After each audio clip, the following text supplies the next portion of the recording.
तोरे नाम ला मोला बताई देनवो,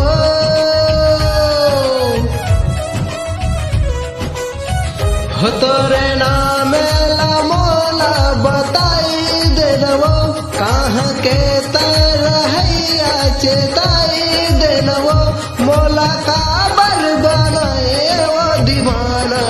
गोरी थोड़ा सुन लेना,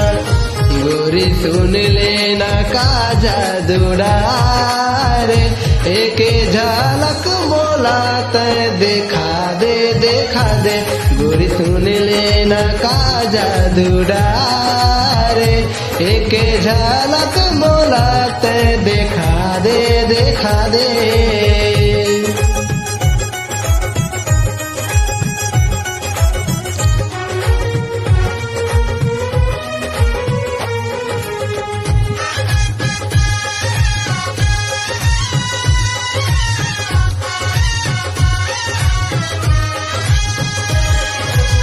कारी रे कोयलिया के मीठे बोली लागे, चंदा का सजर गोरी गाल के, माथा के बिंदिया लगे मोर निंदिया, मोला रानी तहाँ पहचान ले, हवा चले तो चुनरिया लहर जाते ना, तोरे आँखी के काजर मोर मन भाते ना, कोनो कैसे नहीं हो हीरे दीवाना ये गोरी थोड़ा सुन लेना, गोरी सुन लेना का जादूड़ा रे, तोरे माया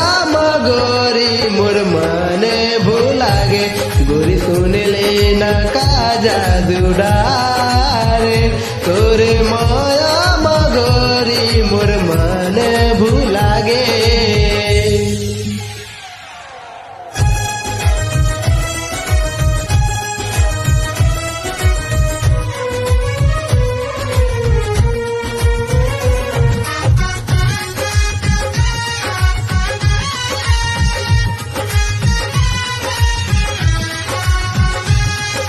हो जहाँ जहाँ देखा तोला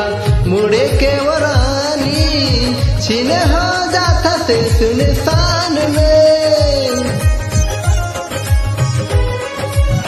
लगे थे ये सपना या आए है सच्चे, समझ नहीं आवे मोला काम के, तोरे बिना मोला कैसे अधर लागना, दिल के धड़कन हमारे गोरी बढ़ जाते ना, नहीं मिल बेता हो जाऊं अकेला ये गोरी थोड़ा सुन लेना, गोरी सुन लेना का जादूड़ा रे, एक झलक मोला दीवाना बनाए, गोरी सुन लेना का जादूड़ा रे, एक झलक मोला दीवाना बनाए।